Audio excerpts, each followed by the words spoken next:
तात्या असं म्हणतायत, आमच्या पुण्यक्षेत्राप्रमाणेच प्रत्यही आम्हास आमच्या राष्ट्रैक्याचे स्मरण करून देणारा आणि आमच्या पुण्यतीर्थांना आवाहन करणारा जो मंत्र प्रत्येकाला स्नानाच्या वेळी म्हणावा लागतो, त्या गंगेच यमुनेचैव गोदावरी सरस्वती नर्मदे सिंधू कावेरी जलेस्मिन सन्निधीन करू.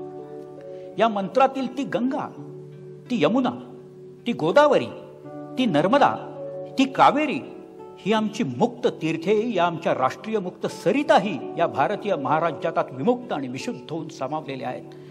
पण या मुक्त सरितात सिंधू का दिसत नाही? सिंधू कुठं आहे? हाय हाय, या पुण्य सरितातील पुण्यतम सरिताची सिंधू ती मात्र अद्याप या महाराज्यात सामावलेली नाही. सिंधू आम्हाला अजूनही अंतरलेली आहे. काय म्हणता? आता सिंधूस विसरा, तिचे नाव या मंत्रातून गाळून टाका आणि तो तुमचा स्नानाचा मंत्र अर्धाच म्हणत जा. नाहीतर अमके तमके सोमे गोमे रागावतील, आमचा द्वेष करू लागतील म्हणून सिंधूचा संबंध सोडून द्या. छे छे, अहो सारं जग जरी आमचा द्वेष करू लागलं किंवा साऱ्या जगाचा जरी आम्हाला द्वेष करावा लागला तरी सिंधूचा संबंध आम्ही सोडणार नाही, तोडणार नाही. सिंधूच आम्ही विसरू? सिंधू वाचून शब्द, सिंधू वाचून हिंदू, अर्था वाचून शब्द, प्राणा वाचून कुडी. अशक्य अशक्य. जोवर एक तरी हिंदू जिवंत आहे तोवर सिंधूस विसरणं शक्य नाही. त्यातही आमच्या महाराष्ट्रास तर पूर्वीपासूनच तू यावी गोडी लागलेली आहे. पूर्वी एकदा जेव्हा तू आम्हास अशी अंतरलीस तेव्हाही पारतंत्र्याच्या बंदिवासातून तुला मुक्त करण्यासाठी या महाराष्ट्राचे चतुरंग सैन्य उत्तर दिशेला चढून गेलं.